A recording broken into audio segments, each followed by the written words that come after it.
Hai teman-teman, perkenalkan saya Eka Dewi Afriani dari Biologi C semester 6.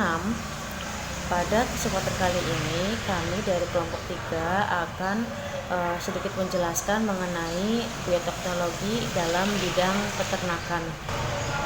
Dalam mengkaji bioteknologi dalam bidang peternakan, apa saja sih manfaat bioteknologi dalam bidang peternakan itu, dan apa saja dampak dari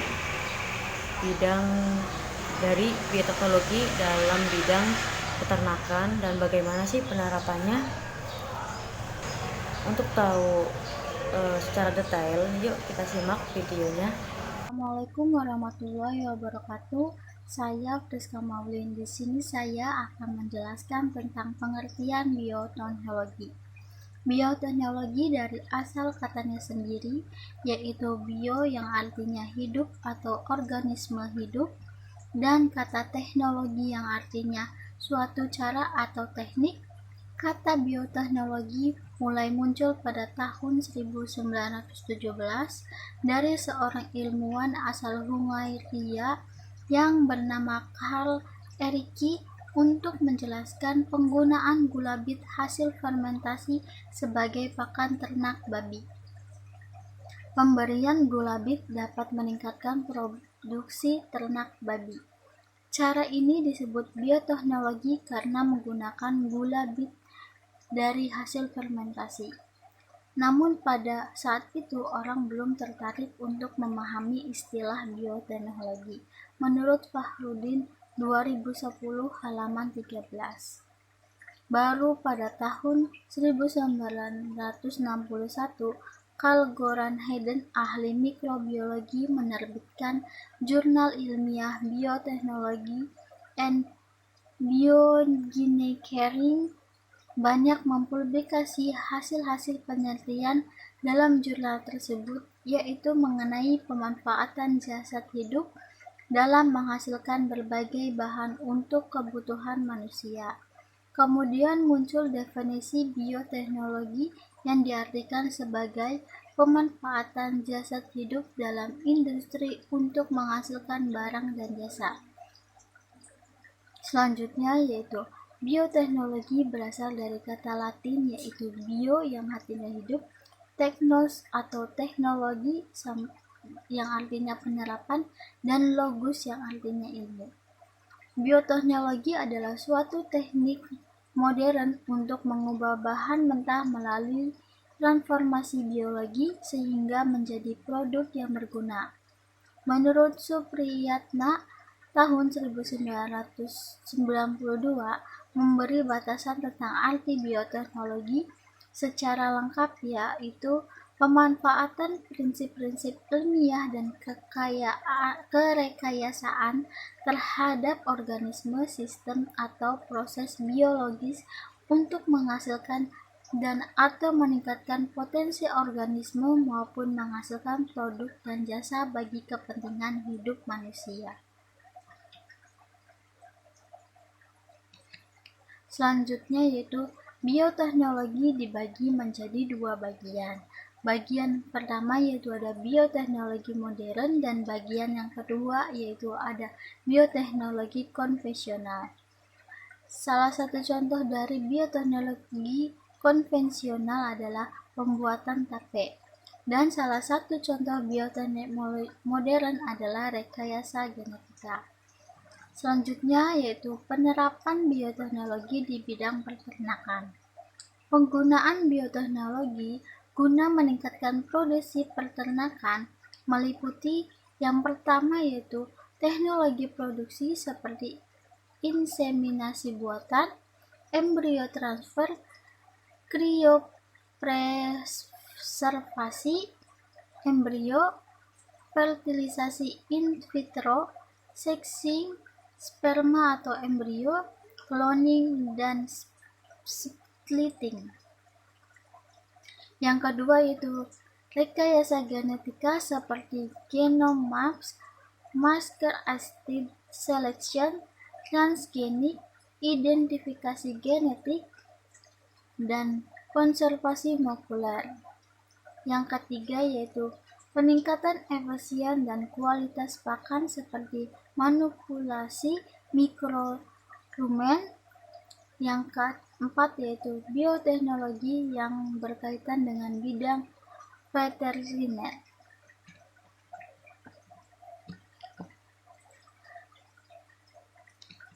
Teknologi reproduksi yang telah banyak dikembangkan adalah yaitu transfer embrio berupa teknik multi-step ovulation and embryo transfer atau MOET.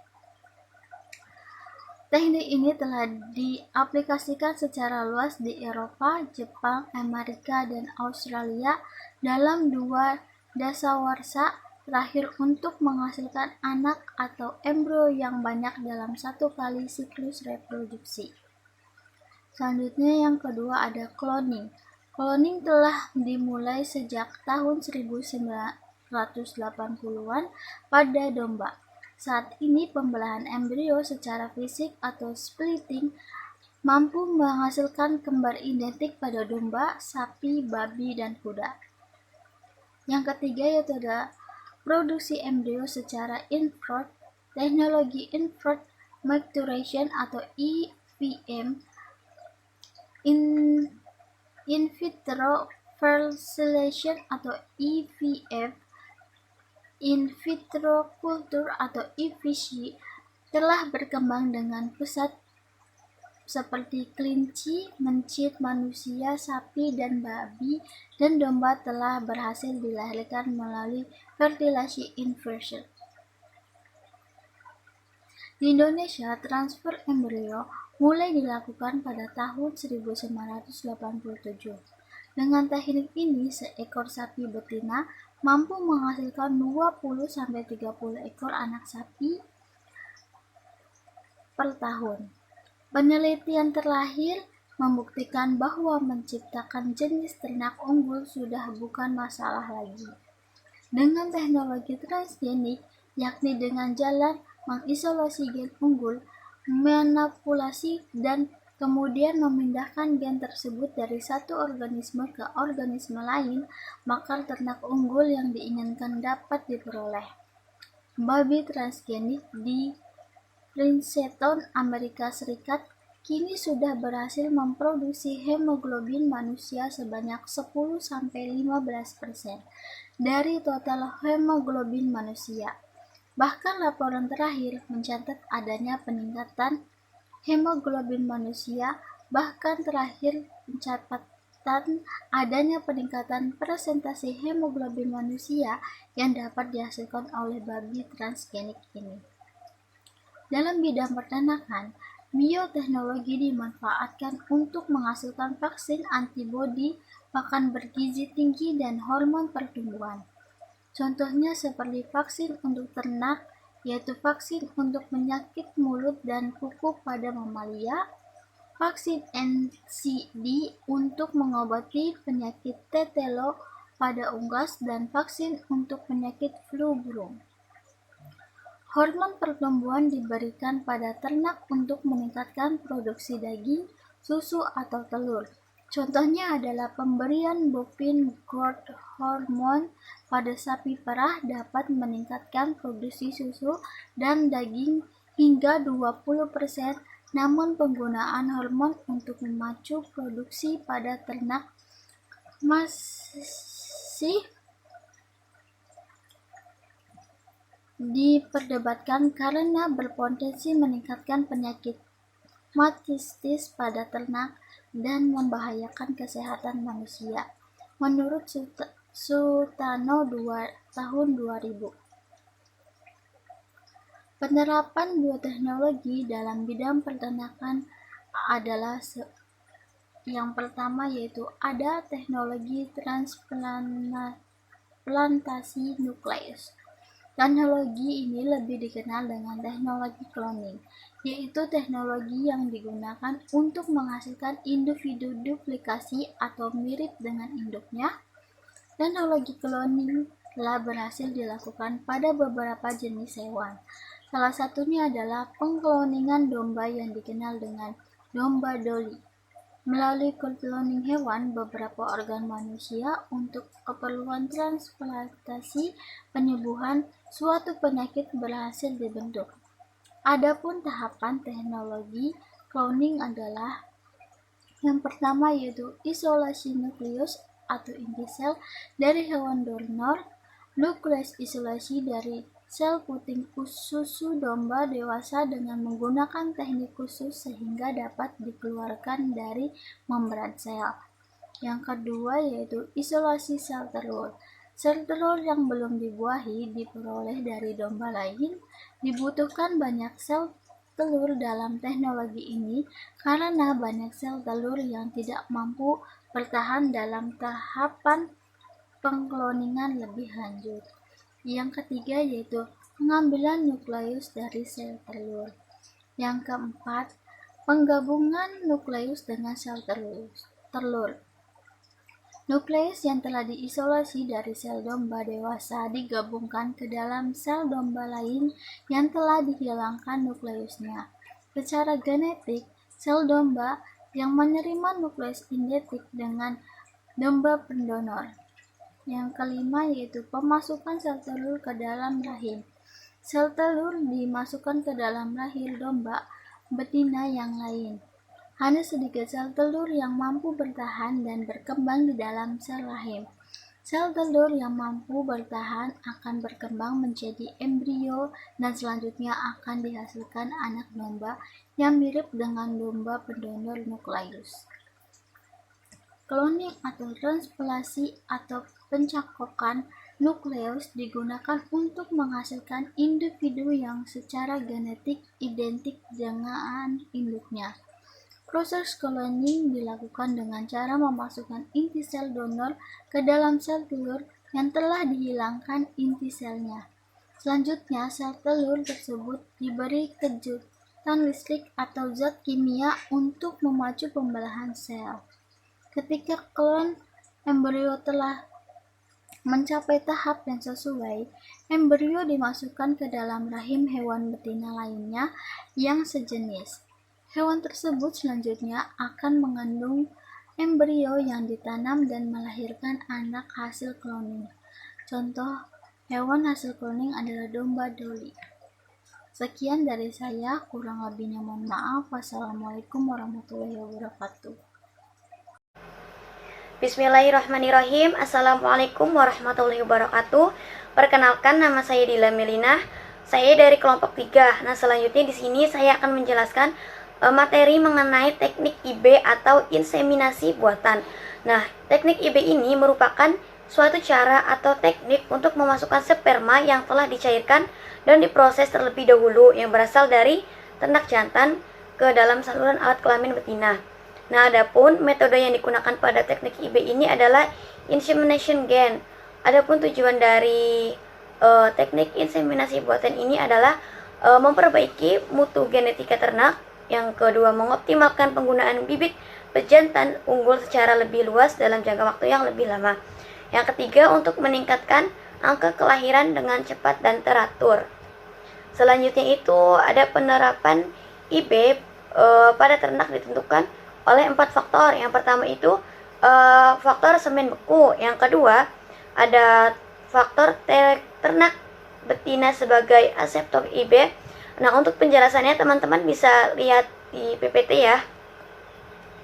Nah, yang ketiga itu ada keterampilan tenaga pelaksana atau inseminator, dan yang ketiga itu pengetahuan zooteknis peternakan. Nah, dari keempat faktor ini berhubungan satu dengan yang lain, dan apabila salah satu nilainya itu rendah, menyebabkan hasil IB juga akan rendah dalam pengertian efisiensi produksi dan reproduksi tidak optimal. Yang kedua itu apabila semua faktor di atas diperhatikan, maka diharapkan bahwa hasil IB-nya itu akan lebih tinggi atau hasilnya lebih baik dibandingkan dengan perkawinan alam. Selanjutnya, manfaat penerapan IB pada ternak adalah sebagai berikut. Yang pertama, ada bibit ternak yang baik selalu tersedia dan mudah diperoleh. Yang kedua, mengurangi terjadinya bahaya pekerjaan dan biaya perawatan. Yang ketiga, hasil persilangan yang tidak yang tidak disukai dapat dihindarkan. Yang keempat, dapat menghindari penyakit yang bersifat venereal. Yang kelima, memperbaiki tingkat dan efisiensi seleksi genetik dan meningkatkan perform reproduksi ternak. Nah, di samping itu hasil IB ini kan masih sangat bervariasi ya. Dan hal ini dipengaruhi oleh beberapa faktor. Yang pertama itu jumlah spermatozoa yang diinseminasikan. Yang ketiga, kualitas spermatozoa. Yang keempat, pesantan yang digunakan. Yang ketiga, estrus alamiah atau dengan sinkronisasi estrus. Yang keenam, letak semen dideposisikan. Dan yang terakhir itu jarak antara kelahiran terakhir dengan inseminasi. Yang selanjutnya itu ada transfer embrio. Transfer embrio ini merupakan bagian dari teknologi reproduksi setelah inseminasi buatan yang tengah dikembangkan di dalam dunia peternakan. Nah, proses transfer embrio ini ada 3 tahapan ya. Yang pertama itu ada metode sinkronisasi bihari dan suprerolasi sinkronisasi bihari. Nah, penjelasannya teman-teman bisa lihat di PPT ya, karena untuk mempersingkat video ini. Yang kedua itu ada flushing embrio, dan yang ketiga maksudnya itu ada pengolahan embrio. Adapun manfaat dari teknologi transfer embrio adalah untuk meningkatkan mutu genetik ternak, mempercepat peningkatan populasi ternak, dan berpotensi mencegah terjangkitnya penyakit hewan menular yang ditularkan lewat saluran kelamin. Nah, adapun keunggulan dari transfer embrio dibandingkan dengan inseminasi buatan. Yang pertama itu yang mana perbaikan mutu genetik pada IB hanya berasal dari pejantan unggul. Sedangkan teknologi TE, sifat unggul dapat berasal dari pejantan induk yang unggul. Yang kedua, waktu yang dibutuhkan untuk memperoleh derajat kemurnian genetik yang tinggi atau purebred dengan TE jauh lebih cepat dibandingkan dengan IB dan kawin alam. Yang ketiga, dengan teknik TE, seekor betina unggul mampu menghasilkan lebih dari 20-30 ekor paret unggul per tahun. Sedangkan dengan IB hanya dapat menghasilkan 1 paret per tahun. Saya Fitriana, di sini saya akan menjelaskan mengenai teknologi transgenik. Hewan transgenik adalah hewan yang telah mengalami rekayasa genetika sehingga dihasilkan hewan dengan sifat yang diharapkan. Teknologi transgenik pada hewan dilakukan dengan cara penyuntikan fragmen DNA secara mikro ke dalam sel telur yang telah mengalami pembuahan. Tujuan dari bioteknologi ini adalah meningkatkan produk dari hewan ternak seperti daging, susu, dan juga telur. Contoh dari hewan yang mengalami teknologi ini adalah domba transgenik. Jadi DNA domba ini disisipi dengan gen manusia yang disebut faktor 8 yang merupakan protein pembeku darah. Berkat penyusunan gen tersebut, domba menghasilkan susu yang mengandung faktor 8 yang dapat dimurnikan untuk menolong penderita hemofilia. Teknik pelestarian dengan rekayasa genetika berguna dengan alasan yang pertama, induk dari spesies bisa dapat melahirkan anak dari spesies langka. Yang kedua, telur hewan langka yang sudah dibuahi dapat dibekukan, lalu disimpan bertahun-tahun meskipun induknya sudah mati. Jika telah ditemukan surogate yang sesuai, telur tadi ditransplantasi. Pemanfaatan teknologi transgenik memungkinkan diperolehnya ternak dengan karakteristik unggul. Peternak selalu menggunakan peternakannya yang selektif untuk menghasilkan hewan yang sesuai dengan keinginannya. Misalnya meningkatkan produksi susu, meningkatkan kecepatan pertumbuhan, dan peternakan tradisional memakan waktu dan sulit memenuhi permintaan. Ketika teknologi menggunakan biologi molekuler untuk mengembangkan karakteristik hewan dengan waktu yang singkat dan tepat. Tahapan transformasi genetika adalah yang pertama mengisolasi gen unggul, yang kedua memanipulasinya, yang ketiga memindahkan gen tersebut dari satu organisme ke organisme lainnya sehingga diperoleh ternak unggul yang diinginkan. Misalnya sapi transgenik yang diatur secara genetik agar menghasilkan laktoferin dalam air susunya. Laktoferin adalah protein yang secara normal ditemukan pada air susu ibu. Bismillahirrahmanirrahim. Saya Siti Aisyah akan sedikit memaparkan mengenai hormon BST. atau bovine somatotropin. Teknologi ini dilakukan dengan menyisipkan gen somatotropin sapi pada plasmid Escherichia coli untuk menghasilkan BST. BST yang ditambahkan pada makanan ternak dapat meningkatkan produksi daging dan susu ternak. Dengan rekayasa genetika dihasilkan hormon pertumbuhan hewan yaitu BST. Caranya dengan dilakukan berbagai langkah. Yang pertama yaitu plasmid bakteri Escherichia coli dipotong dengan enzim endonuklease. Kemudian gen somatotropin sapi diisolasi dari sel sapi.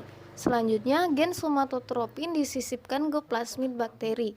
Kemudian bakteri yang menghasilkan bovine somatotropin ditumbuhkan dalam tangki fermentasi.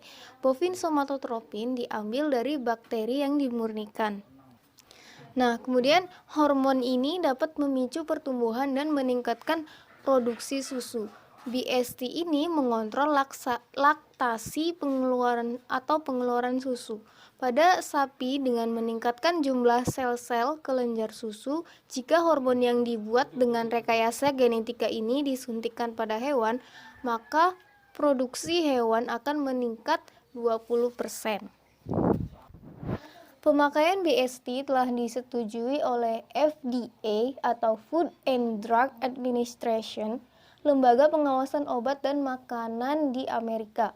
Amerika berpendapat susu yang dihasilkan karena hormon BST aman dikonsumsi. Selain memproduksi susu, hormon ini dapat memperbesar ukuran ternak menjadi 2 kali lipat ukuran normal. Caranya dengan menyuntik sel telur yang akan dibuahi dengan hormon BST. Daging dari hewan yang diberi hormon ini kurang mengandung lemak sehingga dikhawatirkan hormon ini dapat mengganggu kesehatan manusia. Di sini saya akan menjelaskan mengenai pengertian bioteknologi dalam bidang peternakan, yang mana kata bioteknologi ini berasal dari bahasa Latin yaitu bio, teknos, dan logos, yang mana bio ini artinya hidup, teknos artinya teknologi, dan logos itu artinya ilmu.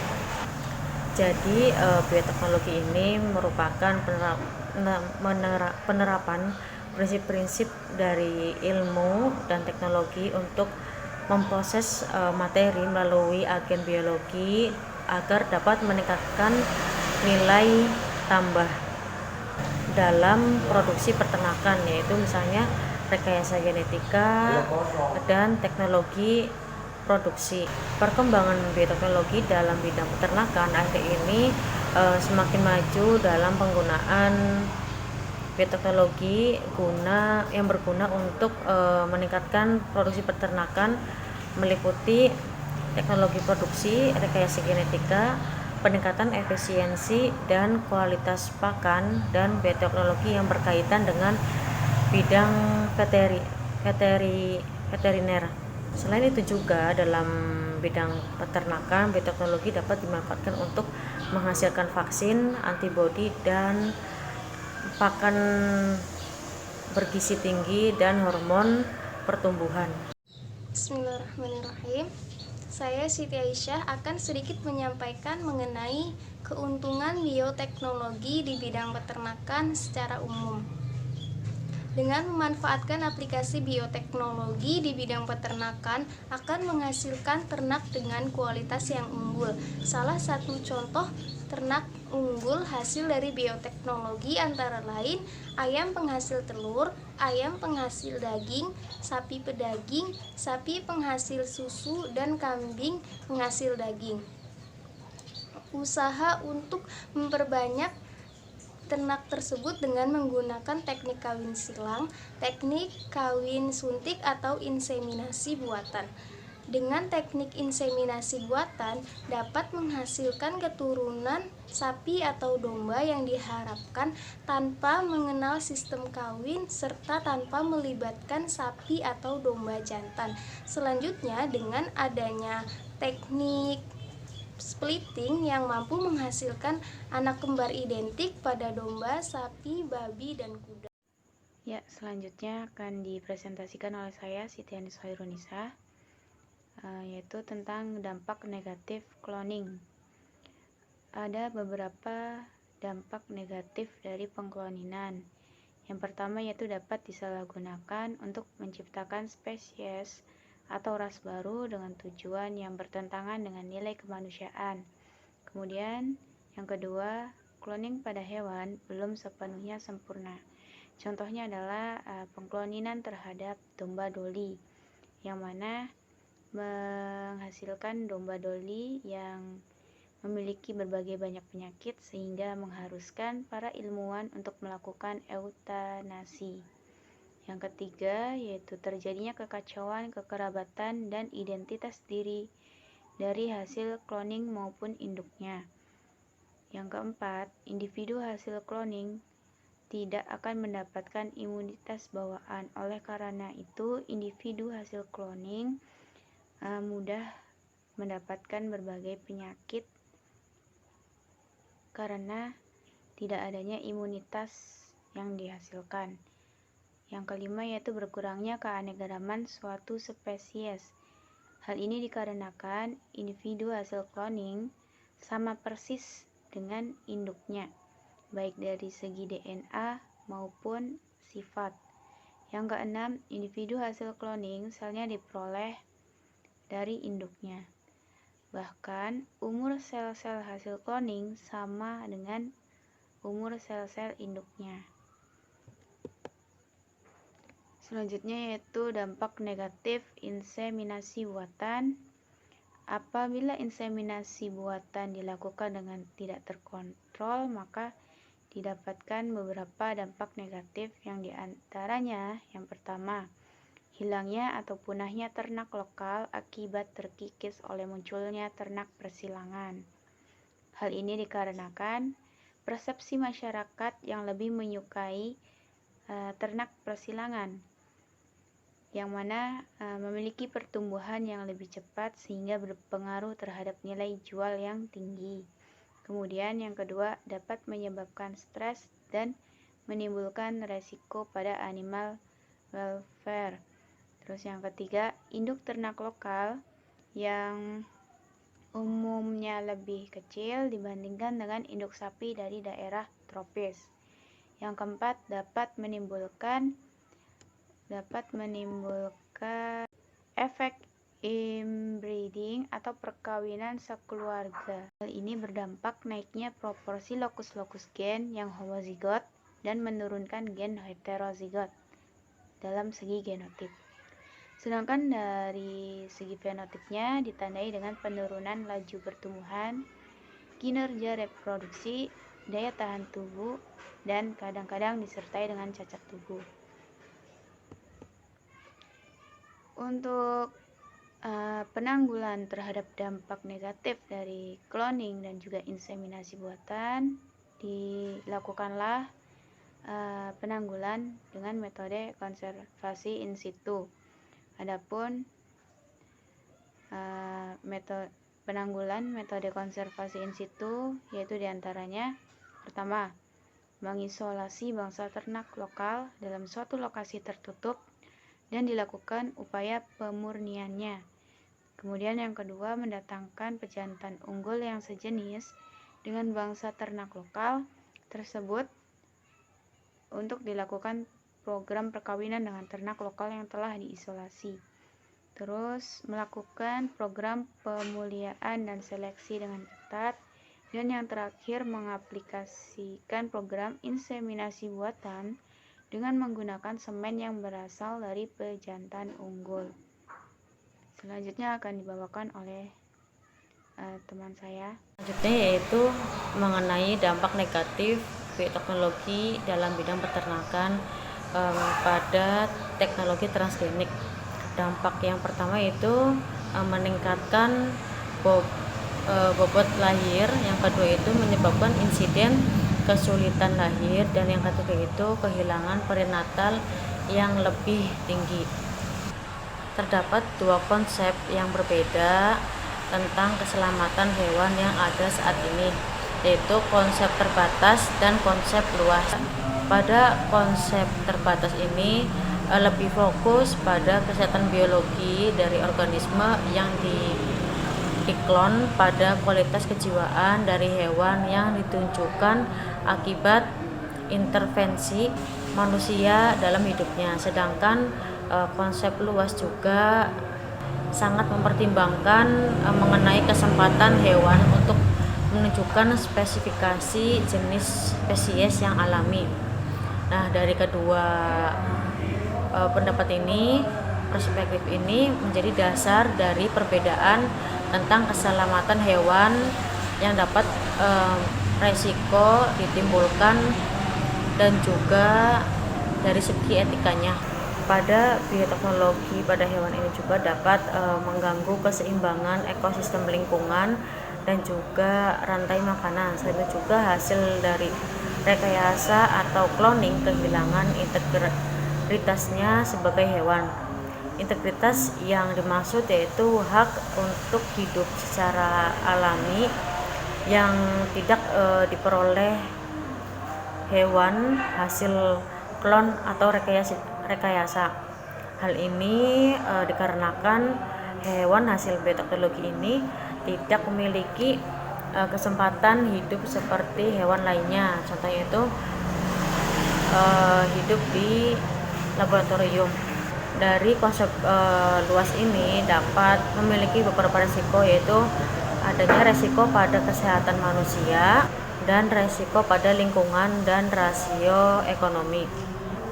Resiko pada kesehatan manusia, produk pangan, hasil hewani, hasil bioteknologi menjadi perdebatan dalam kalangan masyarakat karena konsumsi produk hewani hasil bioteknologi dapat menyebabkan alergi pada manusia. Selain itu juga dapat diperkirakan mengubah susunan genetik manusia apabila gen yang direkayasa tersebut menyisip pada gen manusia.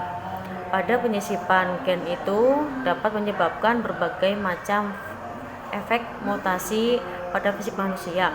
Salah satu contohnya itu adalah pertumbuhan sel yang abnormal yang dikenal dengan kanker. Sedangkan resiko pada lingkungan dan sosial ekonomi ini pada resiko bioteknologi hewan terhadap lingkungan itu mengganggu keseimbangan alam. Resiko utama itu adalah kepunahan dari jenis hewan alami. Hal ini dikarenakan manusia terus mengembangbiakan hewan hasil rekayasa sehingga hewan alaminya mulai tersisihkan kemudian punah. Resiko bioteknologi hewan pada sosioekonomi berupa adanya keseragaman genetik. Pada umumnya variasi akan hewan pangan dalam hal jenis dan ukuran akan menyebabkan variasi harga yang mendukung pertumbuhan ekonomi. Apabila ada keseragaman genetik, maka harga hewan pangan akan menjadi sama sehingga terjadi penurunan ekonomi. Ya, pada penyisipan gen itu dapat menyebabkan berbagai macam efek mutasi pada fisik manusia. Salah satu contohnya itu adalah pertumbuhan sel yang abnormal yang dikenal dengan kanker. Sedangkan resiko pada lingkungan dan sosial ekonomi ini pada resiko bioteknologi hewan terhadap lingkungan itu mengganggu keseimbangan alam. Resiko utama itu adalah kepunahan dari jenis hewan alami. Hal ini dikarenakan manusia terus mengembangbiakan hewan hasil rekayasa sehingga hewan alaminya mulai tersisihkan kemudian punah. Resiko bioteknologi hewan pada sosioekonomi berupa adanya keseragaman genetik. Pada umumnya variasi akan hewan pangan dalam hal jenis dan ukuran akan menyebabkan variasi harga yang mendukung pertumbuhan ekonomi. Apabila ada keseragaman genetik, maka harga hewan pangan akan menjadi sama sehingga terjadi penurunan ekonomi.